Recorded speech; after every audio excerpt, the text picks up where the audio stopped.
Today we are driving the new Mazda 6-cylinder with all-wheel drive, and I'm going to tell you what do you need to know about the new Mazda SUV family. Let's go! This is Thomas with Autogefühl in 4K, full screen, full length. And what are the 5 most important things you need to know? Number 1, the family consists here of the Mazda CX-60 and the CX-80 with the third seating row for Europe.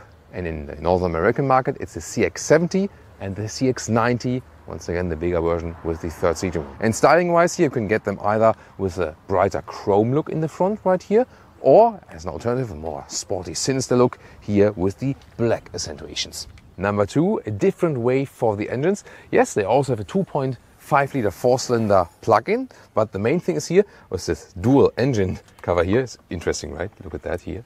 And then this one, to keep this one open. So this is a 6-cylinder combustion engine, and either as a diesel 3.3 liter or as a petrol engine for the North American market, or a 3.0 liter petrol engine 6-cylinder for the European market, then with their Sky Active X special technology. This is like a petrol engine with a diesel ignition technology. Also very interesting, but definitely whereas everyone goes more downsizing, Mazda goes actually upsizing. And today we're going to test drive the all-wheel drive version of the 6-cylinder. Number 3, yes, 1, 2, 3. Here, the rear-wheel drive setup. So either you have pure rear-wheel drive, or if you have an all-wheel drive version like today, you still have rear-wheel bias. And they do that to fight against other competitors they have never been fighting with before. Here the CX-60, by the way, is the shortest model of their new SUV lineup with 4.75 m or 187 inches. But of course, it's then still bigger than a CX-5. Here in the front, you can see already right here, 20-inch wheels, also in a black styling available. Number 4, a new premium interior with better materials and a clean look that they can, for example, also interior-wise fight Audi, BMW, Mercedes, Lexus and so on. But number 5, keeping a straightforward user interface, no hashtag capacitive BS, real buttons at the steering wheel, a real climate unit, all with knobs and buttons to press with real feedback. Colors we can show you today: rhodium white or machine gray. And very popular with Mazda always is their Soul Red Crystal, because it has different layers. It's really a very shiny red color. I have one more, and that is here the Platinum Quartz. I think works very well with the vehicle. And here, I'm usually not the biggest fan of black accentuations, black wheels and so on, but I think with this color here, it works very well. Turning indicators here in the front, really cool with a separate integration right here. And the rear signature, I think this one is very clean and beautiful, but the turning indicators here, or the hazard lights, I think really small, isn't it? We've seen that sometimes now in recent vehicles, that they tend to use super tiny rear indicators. Uh-oh, what do we have here? Autogefühl fake exhaust police alert, because this is a clear case here of using fake exhaust. Is it really necessary? Tell me in the comments. And now we are conducting a very interesting experiment together. When we think about the traditional premium competition, here the new Mazda premium SUVs, they are sometimes like 20,000 euros or dollars, or maybe a little bit more, less expensive than the competition models. But the question is, do you see and feel that? Or is it actually the same? And later on, when we find out about these details, you tell me, would you be willing to pay more money for, like, let's say, like Audi, BMW, Mercedes? Or would you say, oh, I don't care, I'd rather save the money and live with the details we found? Let's go. Panel gaps, they look very good. Definitely on the same level than the premium competition. By the way, the German word for that, the famous German Spaltmaße. Listen and repeat, Spaltmaße. Door closing sound. Sounds good and premium. The only thing I found here, look at that area here, below here. Like the whole metal is swinging quite a lot. But then again, positive note here, the lower door sill is very well protected also from rain and mud and so on. Cover for the Bose speakers, not that well done. Buttons for the window levers, here also with this, galvanized top here, was well done as well. But here when we open or close the window, look at the vibration, look how like how harsh it closes and opens, also the sound and so on. So here the Germans definitely open and close smoother. Seating position, not uncomfortable, but not best ergonomics for tall people, and also no side support here. So there the premium manufacturers, the traditional ones, offer more side support in the seat. My favorite manufacturer here for the seat ergonomics, Volvo. Some design flaw here at the inside of the doors. When I get into the vehicle with my long legs, look at that, how much it's standing out right here. I'll soon show you why it does that. It's not that someone would have gotten hurt here today already. So let's get inside, and then I'll show you here. When I close the door, they did it in a way that you then have like this even transition between the inside of the doors and the dashboard. From here it looks beautiful, but my knee also looks a little bit more colorful now. The interior build quality and the straightforward user interface, you can just applaud Mazda for doing that on the steering wheel, and also here in the lower part where more and more manufacturers go hashtag capacitive BS.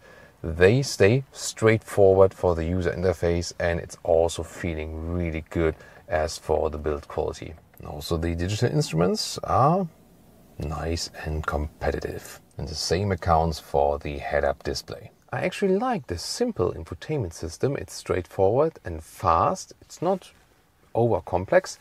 Apple CarPlay is also available, but here you can see there's no touch in the Mazda setting. But as soon as you go to the CarPlay menu, then actually you can use the touch.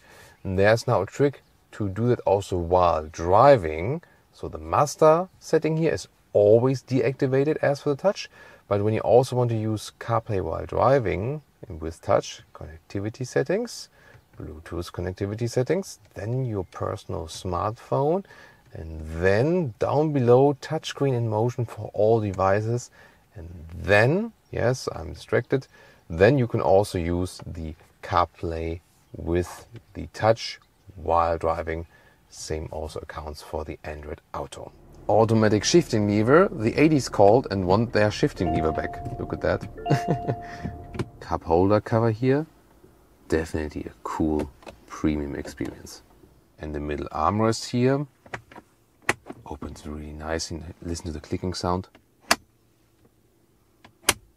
Very well done. As an alternative, you can also get the bright interior. It's really beautiful. Look at here, also with the bright wood. Some say it's the old school, but I like it also with the gray fabric here. And also in the seat styling, a bright styling on the interior always gives you so much more light, I feel.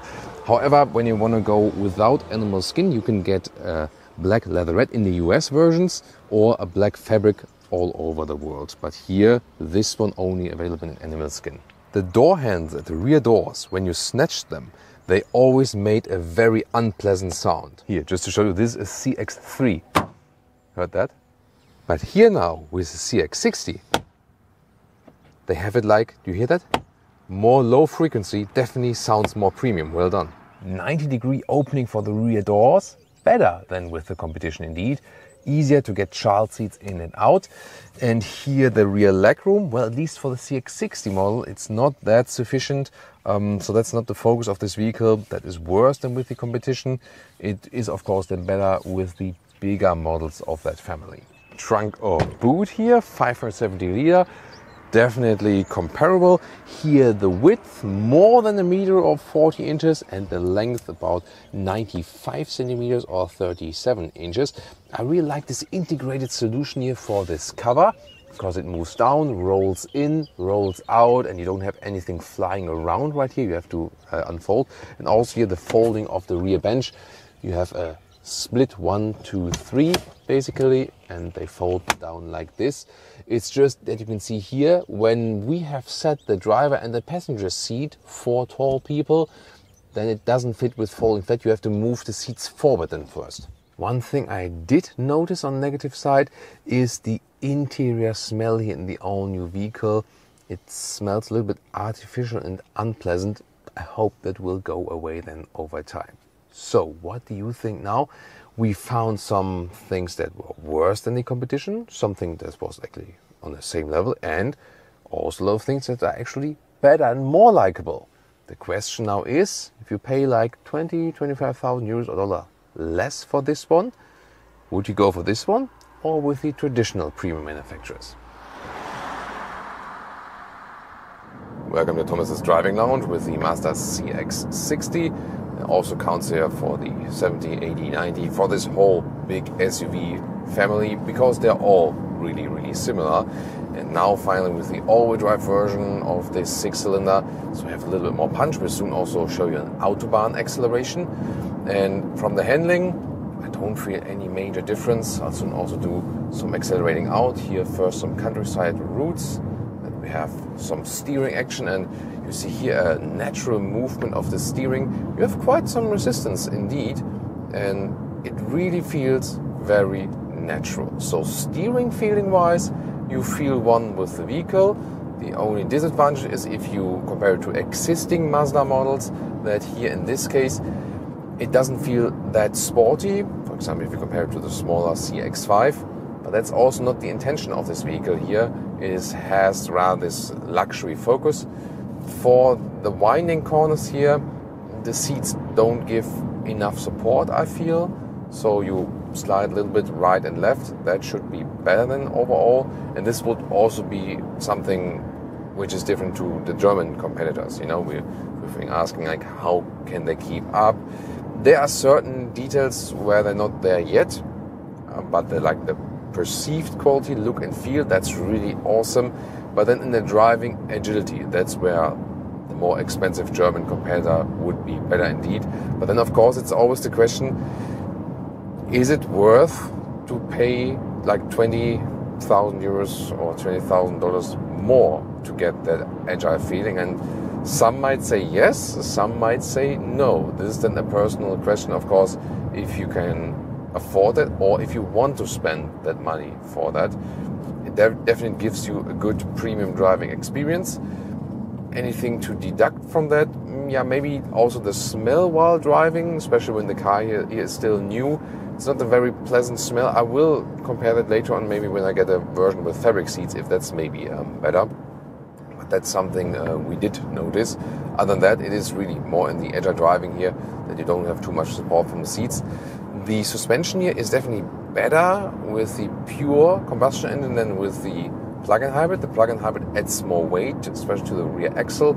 And I felt that this would be a problem, especially when you are in a corner and at the same time you're driving over a bump or so. Here it doesn't lean too much to the side suspension-wise, so I feel suspension-wise it's fine. But then again, you know, with your body you move more.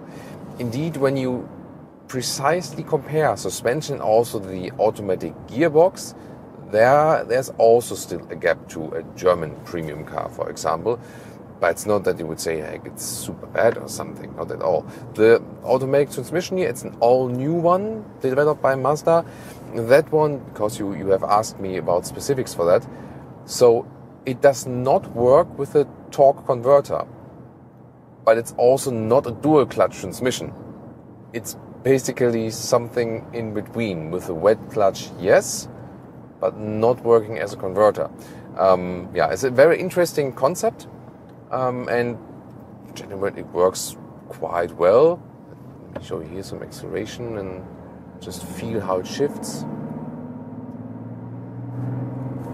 Yeah, you feel that the transition is not that smooth, you know. So with the dual clutch transmissions, of course, they try to even out all the transitions basically, because the next gear is already put in. And then you're just switching the sides. And with the converter automatic gearbox, you feel notable gear changes.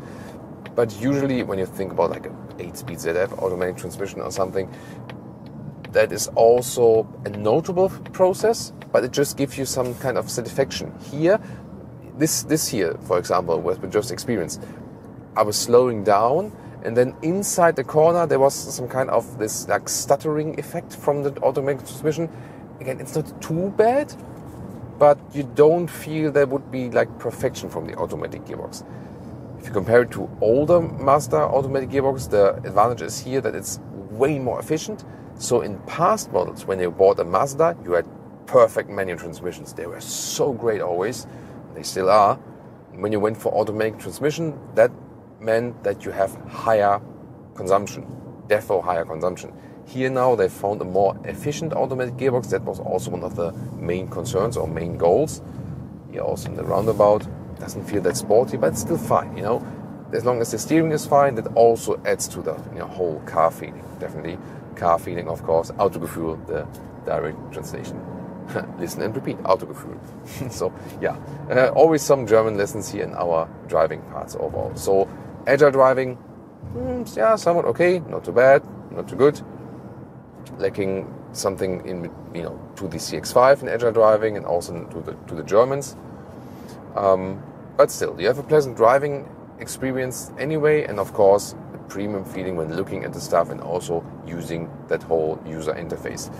Something what I also noticed with the adaptive cruise control was that sometimes when you set the adaptive cruise control and you are in a corner and then maybe on the next autobahn lane or something there's another car, then the sensor doesn't really look into the corner but looks straight and then is reducing speed because the sensor thinks, oh, the car on the other lane is in front of you. So that is something they also need to fix over time. Almost like the cycling teams are obviously also out here. Yeah, and about this all-wheel drive now, driving feeling is not really different when you accelerate out the corner. I can also set the sport mode here. So you always have rear-wheel bias, no matter if you have all-wheel drive or of course pure rear-wheel drive. So here you remain within rear-wheel bias. So you also feel nice behavior out of the corners. Here I think the main difference is just that you have a little bit more punch because the rear-wheel drive version was to me not quick enough really. And let's check out how it is on the Autobahn. Motorway driving, 80 to 120 kilometers an hour in the sport mode. Let's go.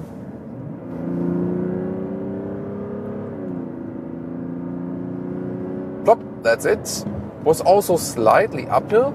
And indeed, this all-wheel drive model now of this 6-cylinder is the second quicker in the acceleration figure. It's 8.5 seconds, where the 7.5 seconds is 200 or 250 horsepower difference.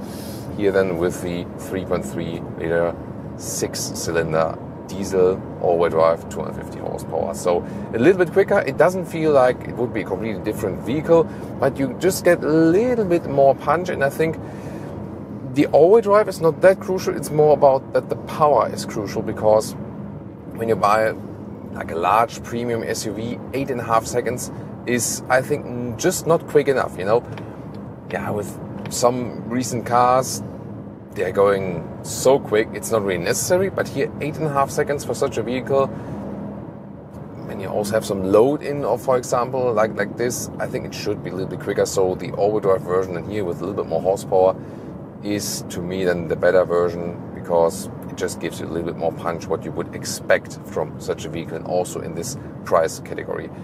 At the same time, the fuel economy is once again really great.